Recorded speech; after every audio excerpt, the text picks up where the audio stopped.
જામનગરના કાલાવડમાં રામ મંદિર પ્રાણ પ્રતિષ્ઠા મહોત્સવનો ઉત્સાહ જોવા મળ્યો।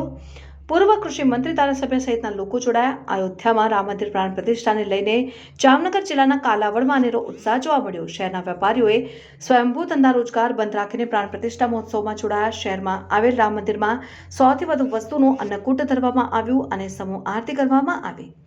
પ્રાણ પ્રતિષ્ઠા મહોત્સવની ઉજવણીમાં પૂર્વ કેબિનેટ મંત્રી આરસી ફળદુ અને ધારાસભ્ય મેઘજી ચાવડા ખાસ ભાગ લીધો। લોકોએ ફટાકડા ફોડીને રાસ ગરબા રમીને પ્રાણ પ્રતિષ્ઠા મહોત્સવની ઉજવણી કરી। કાલાવડમાં જય શ્રી રામના નાદ સાથે સમગ્ર કાલાવડ રામમય બની ગયું। અહેવાલ હર્ષલ ખંડેરિયા, તન્ના ન્યૂઝ, જામનગર।